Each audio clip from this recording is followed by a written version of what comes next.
Hoje iremos tratar no livro de 2 Samuel, capítulo de número 6. O foco é ler do versículo 1 ao versículo 19.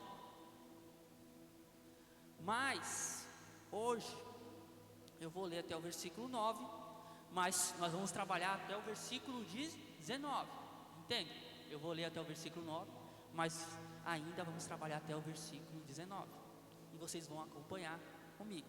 Amém? Diz assim a epígrafe textual: a arca é levada para Jerusalém. Mais uma vez Davi reuniu todos os escolhidos de Israel, em número de 30.000. Davi se levantou e com todo o povo que tinha consigo partiu para Baalá de Judá, para de lá trazer a arca de Deus, diante do qual se invoca o nome do Senhor dos exércitos, que se assenta acima dos querubins. Puseram a arca de Deus numa carroça nova e a levaram da casa de Abinadab, que ficava numa colina. Uzá e Aio, filhos de Abinadab, conduziam aquela carroça. Levaram a carroça com a arca de Deus da casa de Abinadab, que ficava na colina, e Aio ia diante da arca. Davi e toda a casa de Israel se alegravam diante do Senhor, com todo tipo de instrumentos de madeira, de faia, com harpas, liras, tamborins, pandeiros e símbolos. Quando chegaram à eira de Nacon, Uzá estendeu a mão para segurar a arca de Deus, porque os bois tropeçaram. Então a ira do Senhor se acendeu contra Uzá, e Deus o feriu ali por esta irreverência, e Uzá morreu ali, ao lado da arca de Deus. Davi ficou irado porque o Senhor havia irrompido contra Uzá, e chamou aquele lugar de Pérez Uzá até o dia de hoje. Naquele dia Davi teve medo do Senhor e disse: como poderei levar comigo a arca do Senhor? Vou repetir essa parte aqui desse versículo. Como poderei levar comigo a arca do Senhor?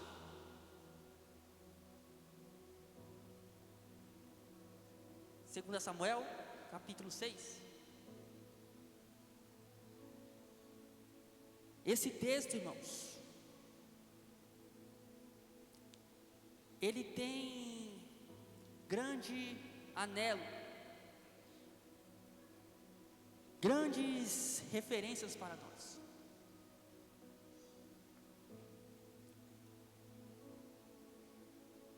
Jesus, Deus Todo-Poderoso, na eternidade, Ele criou o homem com um propósito, que é carregar dentro de si a sua presença. Na eternidade foi estabelecido isso, intimidade com um Deus Todo-Poderoso. Você vê no Jardim do Éden, na viração da tarde, quem apresentava-se ao homem, a sua obra-prima, a coroa da criação, o próprio Deus. Ao romper da aurora, Deus se apresentava no jardim ao homem. Relacionamento. Adão, ele tinha relacionamento com Deus, mas sabemos, por causa do pecado, esse relacionamento de presença e de intimidade foi manchado. O pecado, ele cegou o homem diante da divindade de Deus. O pecado fez o homem fugir da presença de Deus. Após o pecado, quando o homem sabia o horário que Deus ia visitar, ele se esconde, se cobre com folhas de figueira, e Deus chama: Adão, e ele se apresenta de trás dos arbustos. Por que se esconde? porque quando ouvi sua voz eu temi e tive medo. A consequência do pecado é gerar medo. Por quê? O medo traz culpa. E o homem, após pecar, ele tem a responsabilidade sobre si, a culpa do pecado, ao qual ele decidiu realizar. Mas o interessante dessa palavra, quando Deus pergunta para Adão aonde você está, é algo fantástico nas nossas vidas. Aonde poderemos estar se não na presença de Deus? Aonde nós podemos estar se não aos pés do Eterno? De não estar diante de um Deus que nos traz temor, de certa forma, mas realeza, alegria, felicidade. A alegria de estar na presença de Deus, irmãos, ela lança, por meio do amor que há em Deus, todo medo fora. Mas o povo, ao longo da história, foi se corrompendo e se distanciando da presença de Deus. A Bíblia nos fala que, diante dos feitos de Caim, ele se afastou da presença de Deus e foi para uma cidade, e lá constituiu uma cidade. Os homens fugiram da presença de Deus, mas ainda havia os remanescentes, a semente, que frutificariam e dariam a descendência de Jesus Cristo. Porque também havia homens que buscavam a presença de Deus. O texto ao qual nós lemos trata de um assunto muito delicado, porque o povo de Deus estava há muito tempo sem a presença de Deus, simbolizada pela arca, a qual Deus havia orientado Moisés no deserto. Êxodo capítulo 25, verso 8, vai falar que Deus ordenou a Moisés a construir um tabernáculo, onde ele habitaria no meio do povo. E por meio desse tabernáculo, Deus constituiu uma arca. Ele deu a forma da arca, ele deu as medidas da arca. E essa arca representaria para o povo a sua presença, e essa arca ficaria no lugar santíssimo, o santo dos santos. Então, toda vez que o povo pecasse, o Cohen Gadol, o sumo sacerdote, ele, num dia específico, ele ia levar um sacrifício, e o sangue desse sacrifício, ele aspergia sobre o propiciatório, que era a tampa da arca, 7 vezes, ali levando a culpa do povo, por meio daquele sacrifício. E Deus respondia, secando aquele sangue, mediante ao fogo que descia do céu. Algo glorioso, fantástico, maravilhoso. Mas o povo estava se acomodando com a presença de Deus. Entrou os períodos dos juízes, posteriormente o período dos reis. No fim do período dos juízes, aconteceu algo terrível. 1 Samuel capítulo 4 vai nos dizer que a arca de Deus, ela é levada pelos filisteus. Se você ler os capítulos anteriores, você vai entender por que é levada. Os próprios filhos do sumo sacerdote estavam profanando o lugar santo, estavam profanando o tabernáculo de Deus. Deus levantou um menino chamado Samuel para alertar o sumo sacerdote Eli, mas ele não deu ouvido, e Deus disse: acabou para sua linhagem. Ele era o último juiz levantado por Deus, Eli. Ele teve o seu período de juízo por 40 anos, mas ele não deu ouvido à voz de Deus. Ele deixou seus filhos agirem da sua forma, conforme eles queriam. E foi triste a situação. Em 1 Samuel 4 vai nos dizer que o povo ele vai lutar contra os filisteus em Benezer, e lá eles perdem e morrem 4.000 homens. Eles falam assim: nós perdemos porque a presença de Deus não está conosco, a arca não está conosco. Então vamos fazer assim, vamos a Siló, vamos pegar a arca, e os sacerdotes, os filhos do sumo sacerdote, irão acompanhar a arca, porque eles são responsáveis por isso. O que acontece, irmãos? Quando a arca chega no acampamento, o povo começa a gritar, o chão treme, os inimigos ficam assustados. Agora está ruim para nós, literalmente. Os filisteus ficaram assustados, porque conheciam a história do povo de Israel. Conheciam que toda vez que a arca de Deus era trazida para o campo de batalha, o povo de Deus, o povo israelita, era vencedor. Mas o povo de Israel não sabia que eles levaram apenas as madeiras, a arca, mas a presença de Deus já tinha saído do meio do povo. Consequência, houve uma derrota arrasadora, triste para o povo de Israel. A arca é levada. Os 2 filhos de Eli, Ofni e Finéias, são mortos no campo de batalha.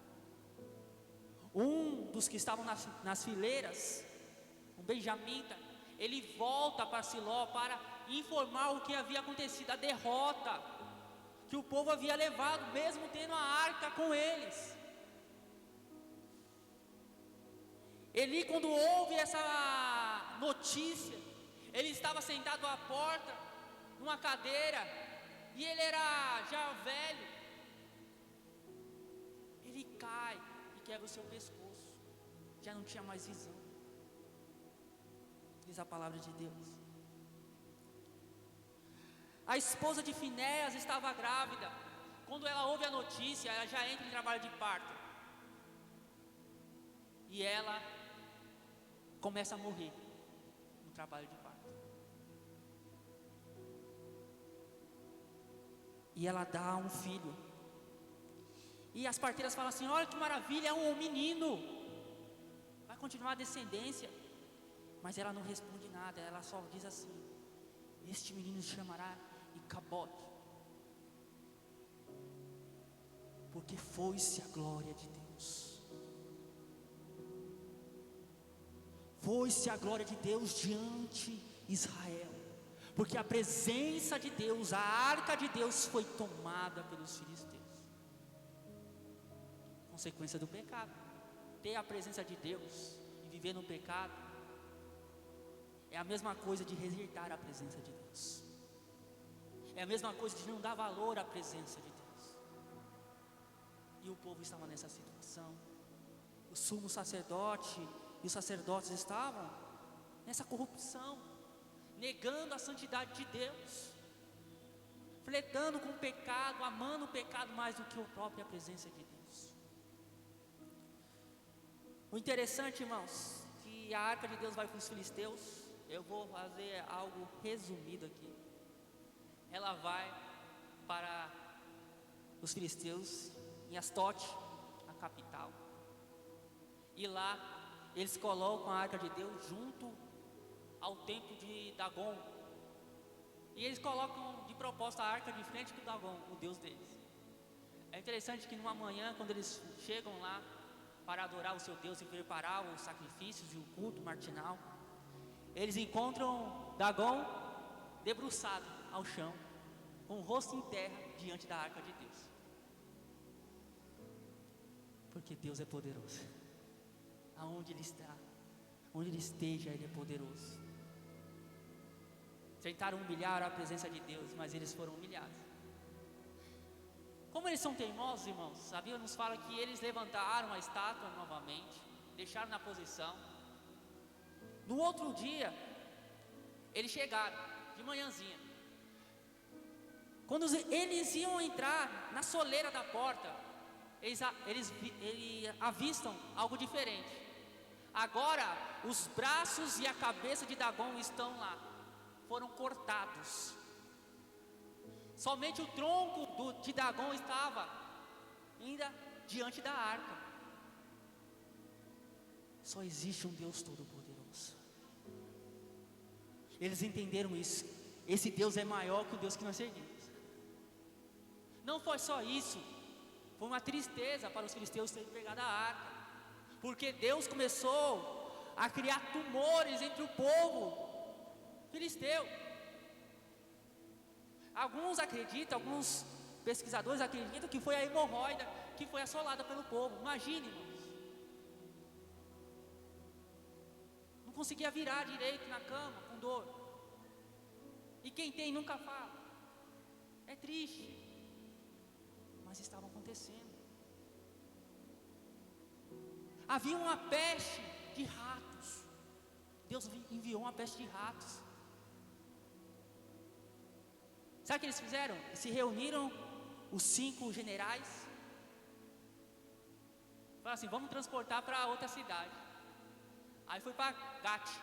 Chegou em Gate, aconteceu a mesma coisa. Então vamos para Ekron. Foi para Ekron, aconteceu a mesma coisa.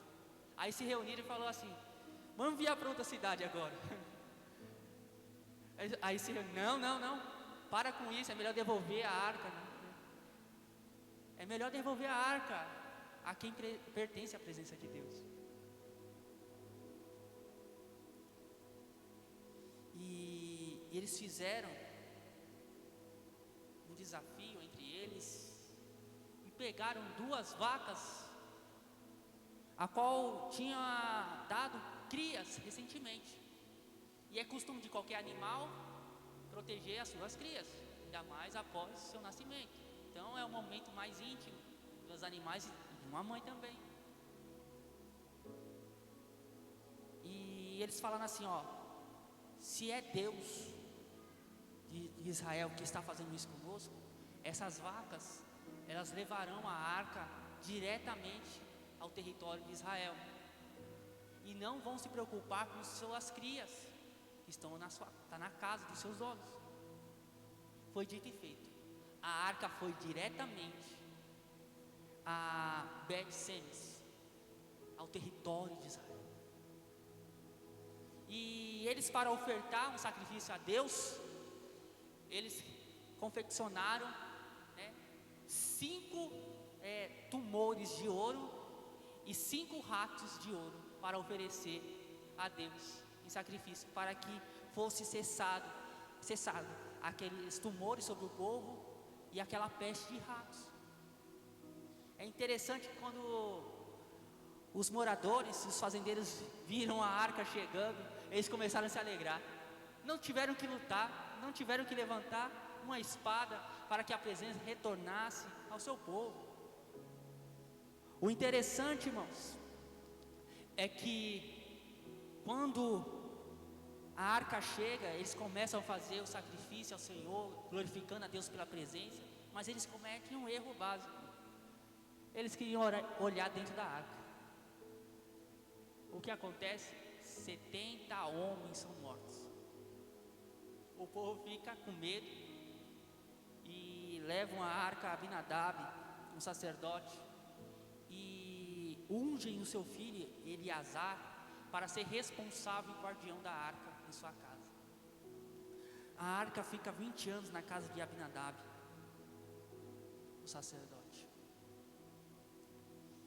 E entre o período dos reis, o interessante é que Saul, ele reinou, e durante o seu reinado houve só uma citação dele querer buscar a arca de Deus, mas ele não fez muito esforço para buscar de novo a arca de Deus para o meio do povo, para a liderança do povo.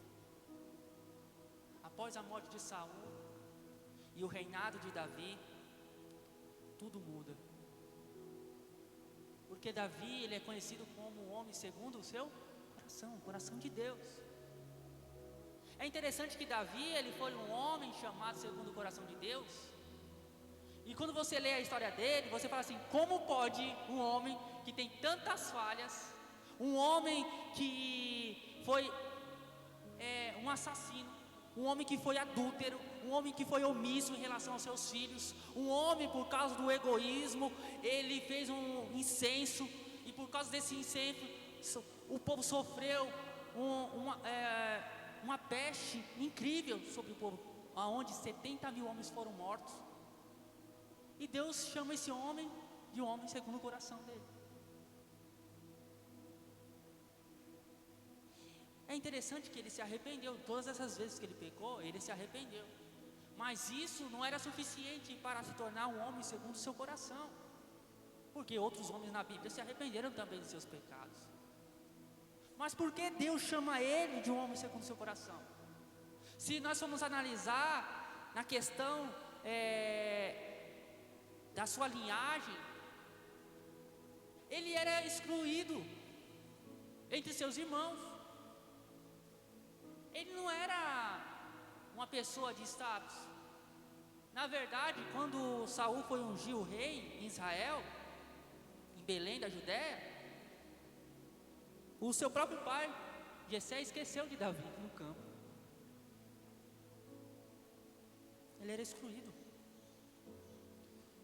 Mas quando foi assumido, quando recebeu as honrarias por ter derrubado um gigante, por ser um gênio na arte bélica, é interessante, né? Se você for analisar Davi, ele pegou mendigos da rua e transformou em guerreiros. Ele pegou homens incapazes e transformou em homens capazes. Mas ele não foi chamado de homem segundo o coração de Deus por isso. Também sabemos que Davi foi um dos maiores salmistas, ou se não o maior. Ele escreveu mais de 70 salmos, aproximadamente. Mas ele não é chamado homem segundo o coração de Deus porque é um escritor, porque ele escrevia salmos. Antes de tudo, de qualquer coisa, Davi, ele conquistou este título pelo próprio Deus, porque Davi era um verdadeiro adorador. Ele amava a presença de Deus e a presença de Deus o perseguia.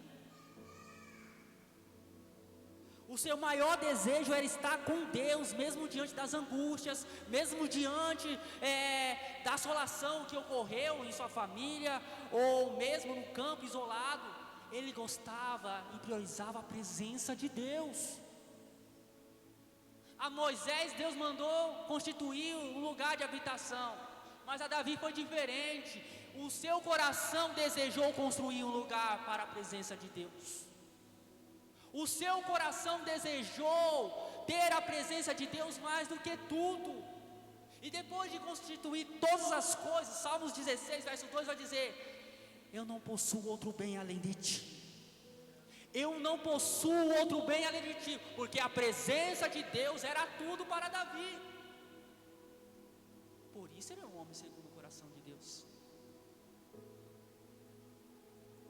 Davi, ele começou a reinar com 30 anos. Seu chamado foi antes. A assunção foi antes. Muito jovem. Mas o seu reinado começou com 30 anos. Em Hebrom, aos 37, em todo Israel. E quando ele começa a reinar, a primeira coisa que ele faz é construir uma habitação para Deus. É construir um local onde Deus, onde a presença, onde a arca de Deus pudesse repousar. Como eu falei, Saul não se preocupou. A arca ficou 20 anos na casa de Abinadab e ninguém se preocupou. Mas Davi se preocupou. ele conversa com os generais, com o povo, com os líderes de Israel, e ajunta 30 mil homens para ir buscar a presença de Deus, porque a presença de Deus era algo que ele almejava em seu coração.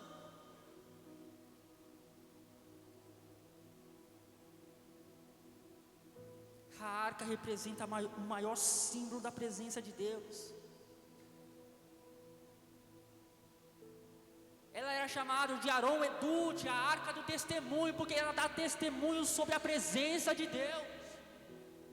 Mas além de ser chamada de Arão Edute, a arca do testemunho, também era chamada, em Números capítulo 10, verso 33, era chamada também de Arão Haberit, que significa a arca da aliança, porque Deus tinha uma aliança com o seu povo. A presença sobre o seu povo. E Davi foi buscar essa presença. Davi foi buscar essa presença.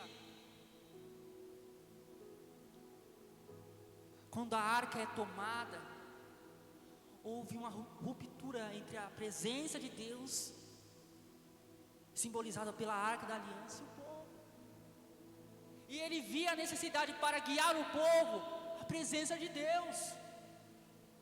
Porque ele sabia que com suas forças, ele não lideraria o povo corretamente. Mas ele precisava da presença de Deus. A igreja não vai para frente se não tiver a presença de Deus. A liderança não pode dizer nada, fazer nada sem os arautos de Deus, sem a confirmação de Deus para nossas vidas. Nós devemos consultar a Deus, e a melhor forma é ter a presença de Deus sobre nós.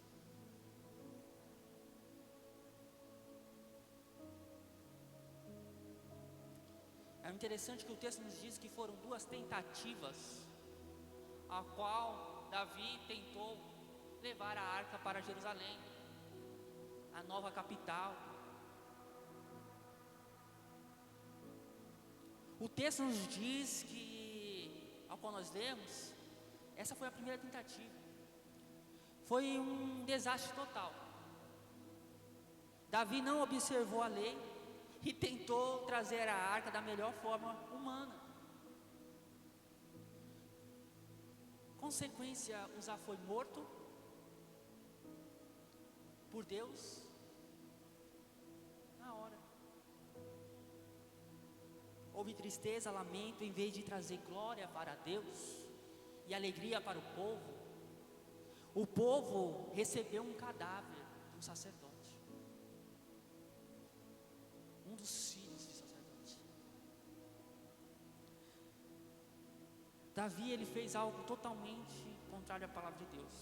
Ele confeccionou uma carroça nova para levar a arca. Aparentemente, aos olhos humanos, irmãos, não havia problema algum. Eles queriam tanto a presença de Deus, que eles falaram assim: a melhor forma de transportar é através de uma carroça. Ela é pesada, não é fácil levar. Eles queriam levar o mais rápido possível para Jerusalém a presença de Deus. Muitas das vezes queremos tanto a presença de Deus, irmãos, e isso é bom, querer a presença de Deus, mas usamos métodos e esquecemos os paradigmas da palavra de Deus. Esquecemos e ultrapassamos aquilo ao qual Deus colocou como limite, limiar, da onde eu posso ir e aonde eu não posso ir, em busca da presença de Deus. Deus havia estabelecido os limites de como deveria ser carregado a arca de Deus. E trazer a presença de Deus, irmãos, não é coisa rápida, não é uma coisa fácil, não é com métodos humanos. É de acordo com aquilo que Deus deixou em suas escrituras.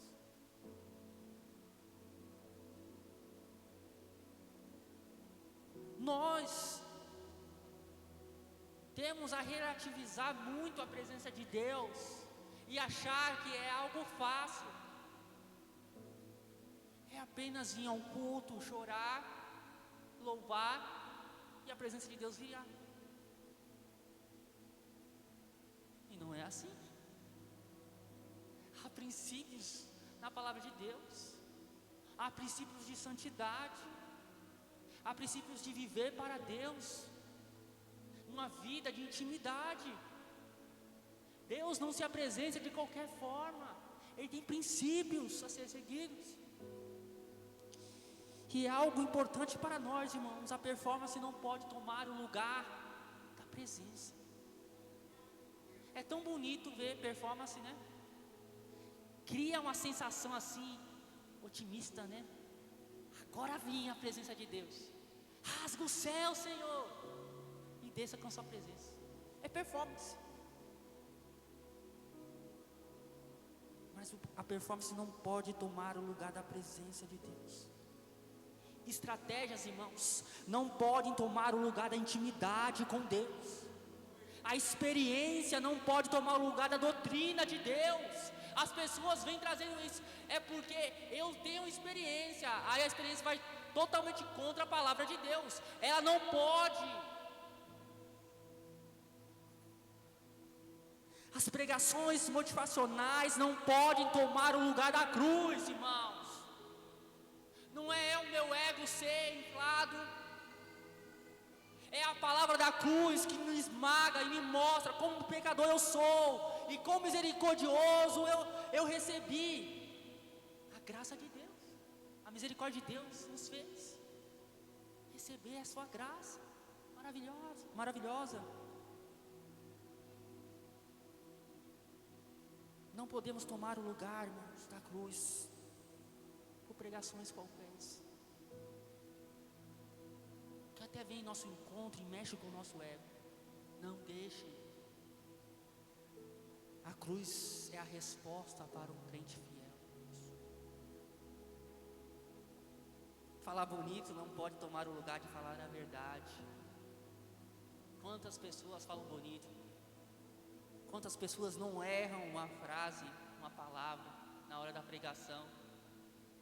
Mas são só palavras bonitas e não tem efeito bíblico, real, de vida.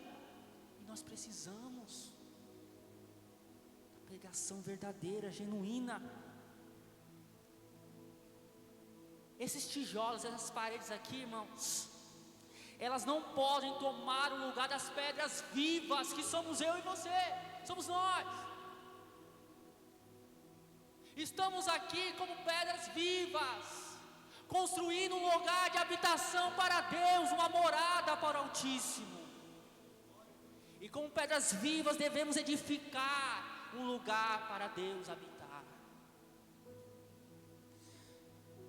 Deus não unge bois, como aconteceu aqui.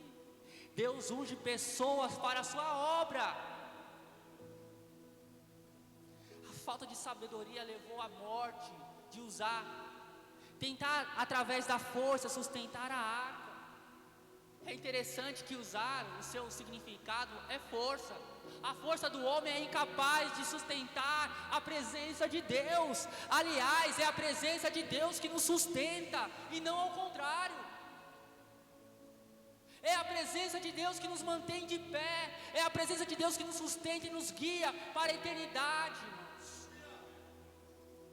A Bíblia nos fala que Deus estabeleceu as diretrizes de como conduzir a arca de Deus. Quando você lê Números, você vai ver que Deus deu diretrizes e determinou as pessoas certas para levar a arca e como conduzir ela. Deus separou a tribo de Levi. Levi teve 3 filhos: Gerson, Merilá e Coate. E essas 3 famílias de Levi, esses 3 filhos, criaram famílias. Então, através dessas famílias, eles receberam a responsabilidade de levar o tabernáculo de Deus, a tenda do concerto. Então, onde o povo ia, esses homens, essas famílias eram responsáveis por levar a presença de Deus. É interessante para os filhos de Gerson, os gersonitas, eles eram responsáveis por levar alguns dos utensílios, os meraritas também. E na hora que eles estavam colhendo a oferta para a construção do templo, da arca do concerto, do tabernáculo, houve doações de carroças e de bois. E Moisés pergunta a Deus: podemos acertar nessa doação? Deus fala: pode sim. Para Gerson e Merilá, eles foram permitidos usar esses instrumentos, as carroças e os bois, para conduzir alguns dos utensílios, a barraca, entre outras coisas. Mas para o lugar santíssimo, a responsabilidade foi dada para os coatitas. Somente eles poderiam levar os utensílios do santíssimo lugar. Eles tinham que levar na mão, não poderia ter nenhum instrumento para levar. E aliás, mesmo sendo permitidos para levar a arca de Deus, eles não poderiam tocar na arca de Deus, porque Deus havia instituído pela palavra, em Números, capítulo 4, verso 15, se eu não me engano, vai dizer assim, ó: quem tocar na arca vai morrer. Pronto. Vocês vão usar varas, vai ter argolas na arca, 4 argolas, e vocês vão atravessar com a vara nessas argolas e carregar nos ombros a arca, o testemunho. Não existe outro método, é um método que Deus havia estabelecido. Por que Uzá morreu? Primeiro, ele era sacerdote, ele conhecia a lei. Ele sabia que a arca não poderia ser levada em carroças. Segundo, Uzá, ele tocou na arca, e pela palavra de Deus, Deus é fiel e cumpre sua palavra. Ele morreu porque tocou na arca do Senhor, foi irreverente. Por isso a palavra diz que Uzá foi irreverente.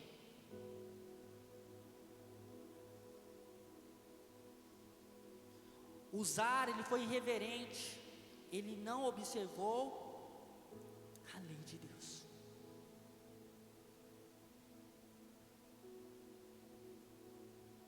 Irmãos, por causa do ocorrido, a arca foi levada à casa de Obed-edom e ficou ali por 3 meses. Foi levado para a casa desse Geteu, de Gate. Geteu vem de Gate. Alguns não sabem literalmente se ele era de Gate de Israel ou de Gate das Filisteias. Aí fica nessa dúvida, mas acredito eu que era de Israel. É interessante que quando a arca fica na casa de Obed-edom, o versículo 11 e 12 vai dizer assim: assim a arca do Senhor ficou na casa de Obed-edom, o Geteu, durante 3 meses, e o Senhor o abençoou e a toda a sua casa. E avisaram o rei Davi, dizendo: o Senhor abençoou a casa de Obed-edom e tudo o que ele tem, por causa da arca de Deus. Irmãos, olha o que acontece. Toda vez que a presença de Deus, a arca de Deus, se encontrava com o povo, acontecia alguma coisa, e geralmente era ruim, né? Os filisteus, tumores e peste de ratos. Quando chega em Bet-Semes, 70 homens são mortos. Quando Davi intenta com alegria trazer a arca, um sacerdote morre. Agora Davi para a procissão, né? E fala assim: eu não vou levar não, porque eu estou com medo.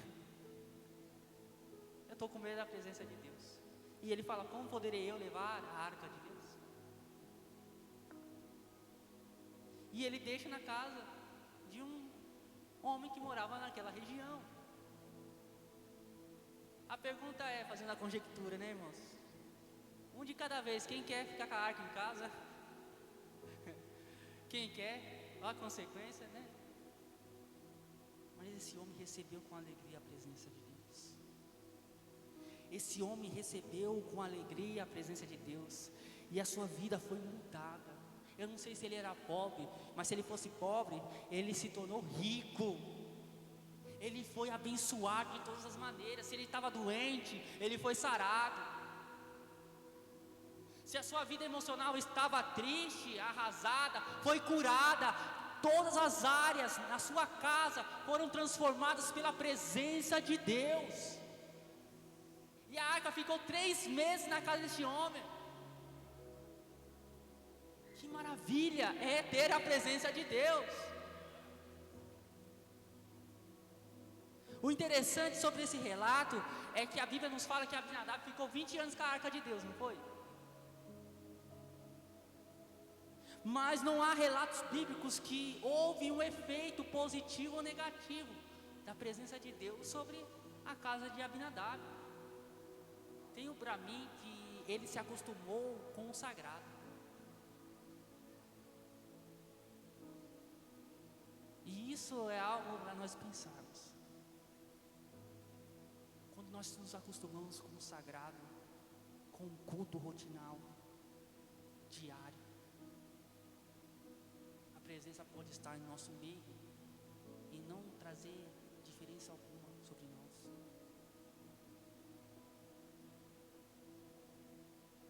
Isso acontece muitas vezes em nossos cultos e igrejas. Há homens e mulheres que têm 20, 30 anos na igreja, estão acostumados a frequentar somente o local de culto e não têm anelo pela presença de Deus, não vivem com alegria com a presença de Deus. Então é algo que nós devemos tomar como um alerta para nossas vidas. Não é o tempo, mas como nós lidamos com a presença de Deus. Como nós valorizamos a presença de Deus. Isso faz toda a diferença. Obed-Edom, ele valorizava a presença de Deus. A presença de Deus trouxe alegria ao seu coração, à sua família. Abinadab, a consequência foi a morte de um dos seus filhos.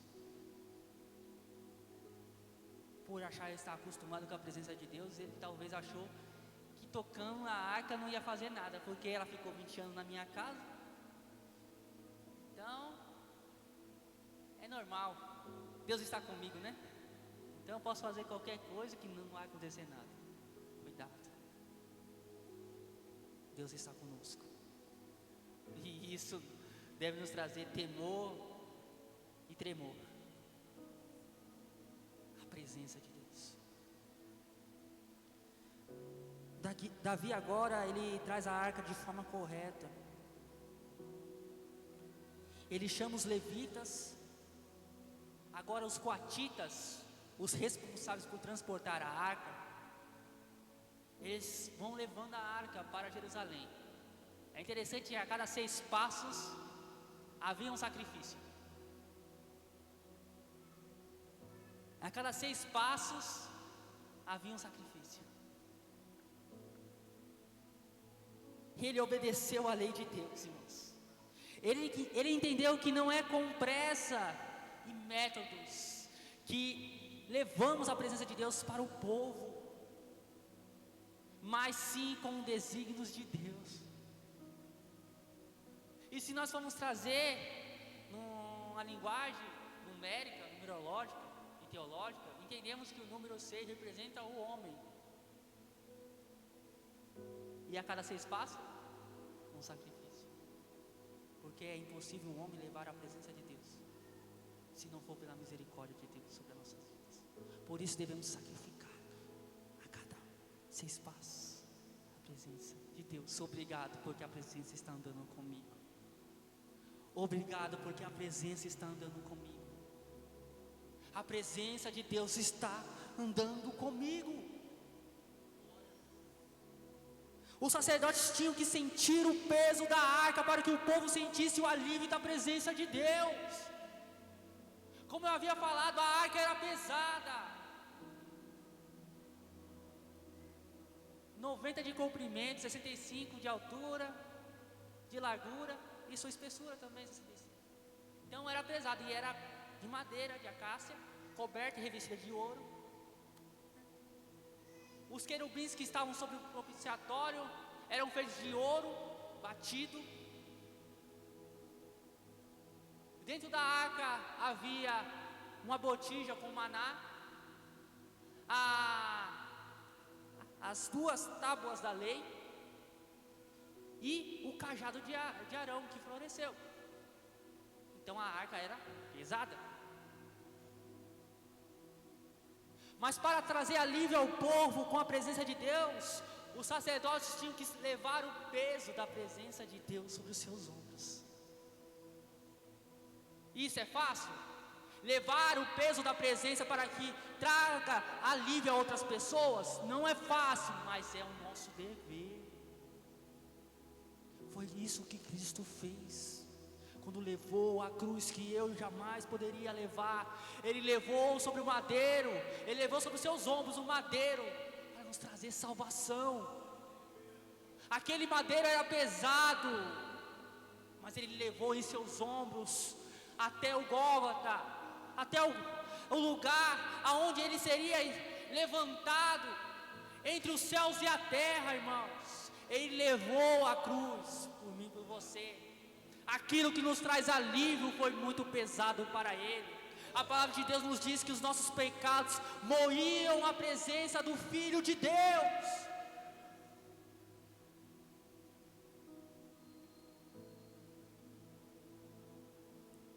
A cada passo que ele dava, as gotas do sangue por causa do flagelo que ele recebeu ficavam marcadas.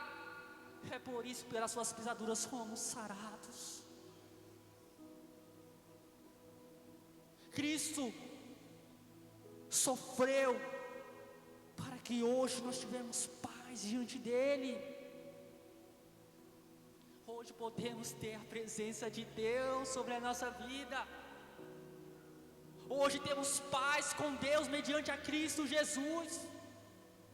Hoje podemos acessar o trono da graça livremente, porque Cristo, Ele levou o sacrifício perfeito. Ele era o sacrifício perfeito. O véu do templo foi rasgado, a ruptura aconteceu lá.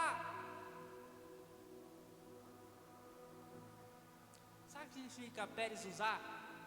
Ruptura da força. Usar significa força. Pérez, ruptura. Ruptura da força. Foi ali que Deus tocou no coração de Davi e ele deu esse nome àquele lugar onde Uzá foi morto. Houve uma ruptura da força, não é por força, mas pelo Espírito de Deus.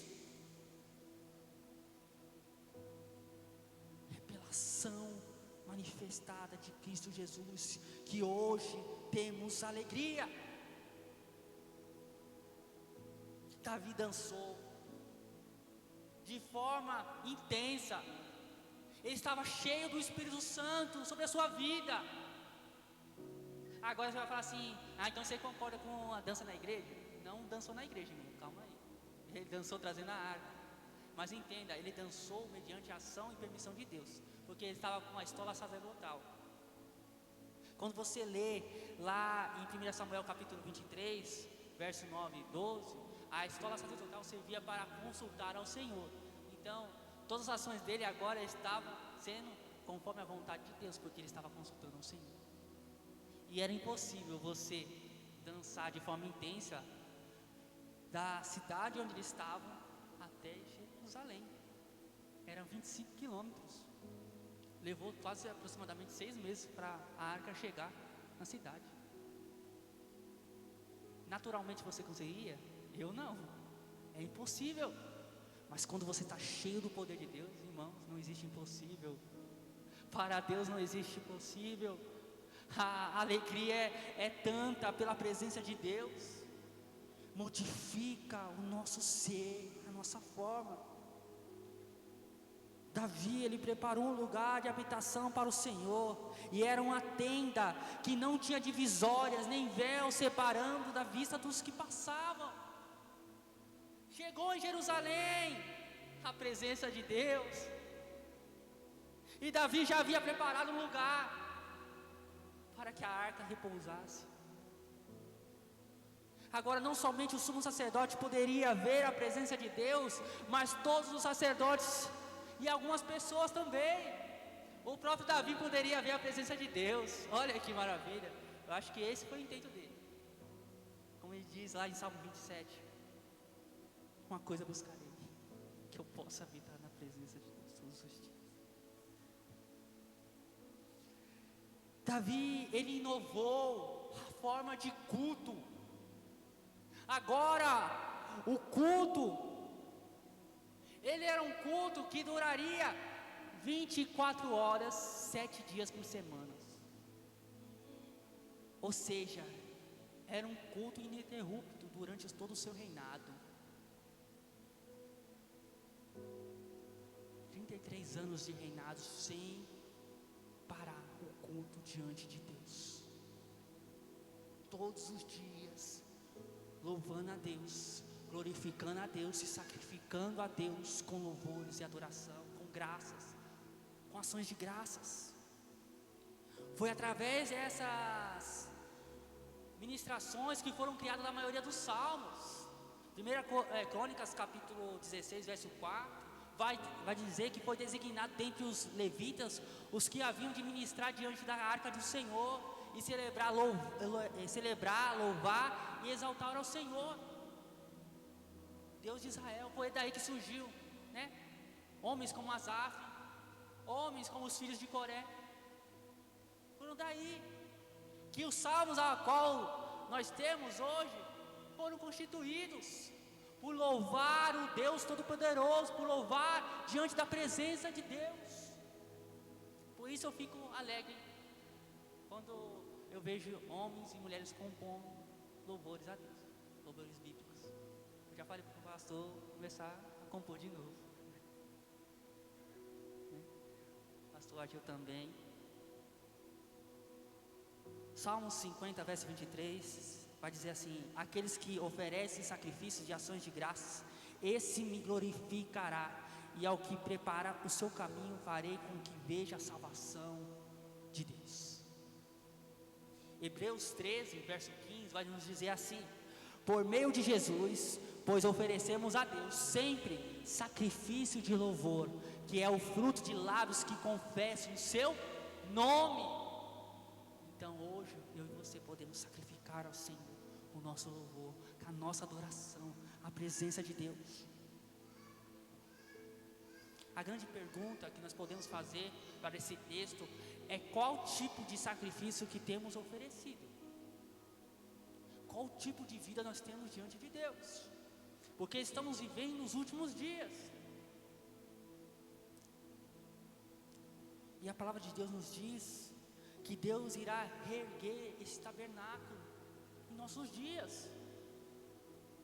Amós capítulo 9, verso 11 vai nos dizer: naquele dia levantarei o tabernáculo caído de Davi, vou reparar as suas brechas, levantá-lo das suas ruínas, vou restaurá-lo para que volte a ser como era nos dias da antiguidade. Quando fala naqueles dias, está falando referente à escatologia, irmãos, os últimos dias. Naquele dia, naquele grande dia, está falando do momento escatológico, da vinda de Cristo Jesus, no momento que antecede a sua vinda. E Deus está dando ânimo ao seu povo: não se preocupe, a adoração verdadeira vai se levantar naquele grande dia. Deus está dizendo ao seu povo, mesmo diante da perseguição que há de vir, Deus vai levantar um povo que adora Ele, um povo segundo o coração de Deus. Deus está nos falando isso. Atos dos Apóstolos, capítulo 15, é o concílio, o primeiro concílio da igreja. Estava acontecendo algo terrível, queriam introduzir o costume judaizantes para dentro do cristianismo, para dentro da igreja de Deus. Então é necessário um concílio, e houve esse concílio. Pedro começa a falar sobre como o evangelho chegou aos gentios. Paulo também fala, os presbíteros também ouvem. Mas chegou um momento que Tiago, um dos pilares da igreja de Jerusalém, se levanta. E ele começa a dizer: depois que eles terminaram, Tiago tomou a palavra e disse: irmãos, ouçam o que tenho a dizer. Simão acaba de relatar como primeiramente Deus visitou os gentios, a fim de constituir entre eles um povo para o seu nome.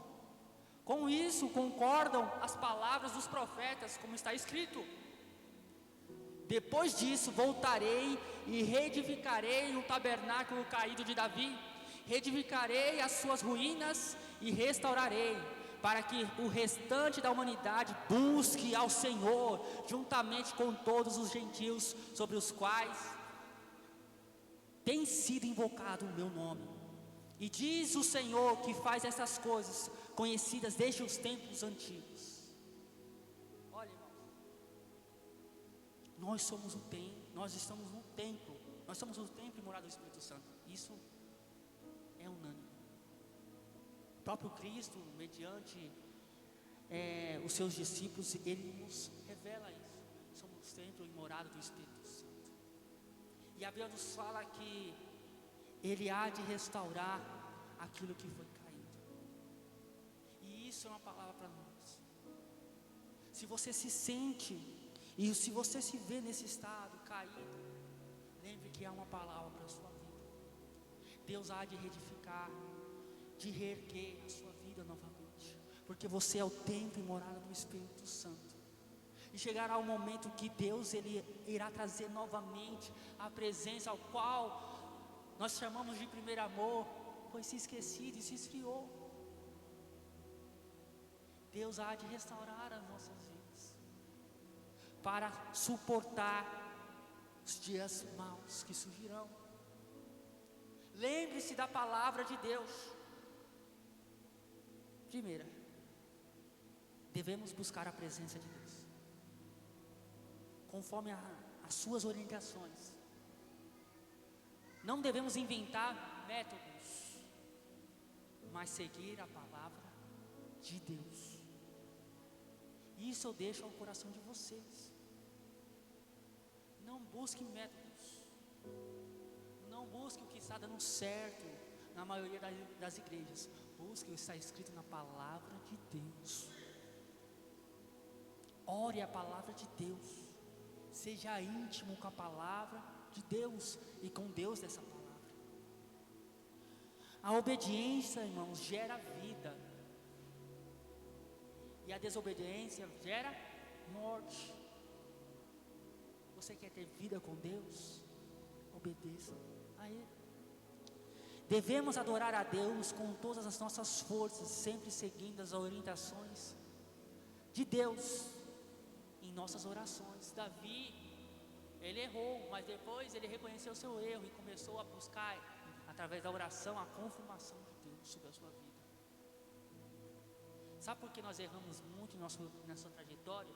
Porque agimos sem antes pedir a orientação de Deus, e acabamos batendo a cara na parede, infelizmente.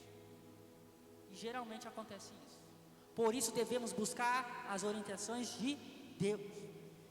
Devemos, irmãos, preparar o nosso corpo com a habitação da presença de Deus. Você deseja a presença de Deus? Você anela pela presença de Deus? Então prepare o seu coração para a presença de Deus. Prepare a sua vida para a presença de Deus. Não busque Deus somente no domingo, mas crie como Davi criou, 24 horas buscando a presença de Deus, 7 vezes na semana.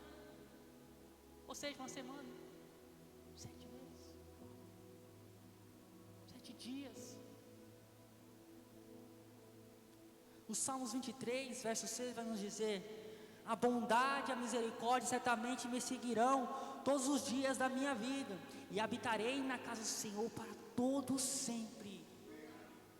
E um dos salmos que eu citei, o Salmo 27, verso 4, vai nos dizer: uma coisa peço ao Senhor e a buscarei, que eu possa morar na casa do Senhor todos os dias da minha vida, para contemplar a beleza do Senhor e meditar no seu templo. Glória a Deus. Que essas palavras que o salmista verbalizou aqui sejam reais em sua vida. Que vocês possam levar isso para a vida de vocês. Não fiquem somente neste culto, mas levem para a sua vida. Adorem ao Senhor. No seu trabalho, na sua casa, na escola, aonde você esteja. Que Cristo seja o centro de sua vida. Amém?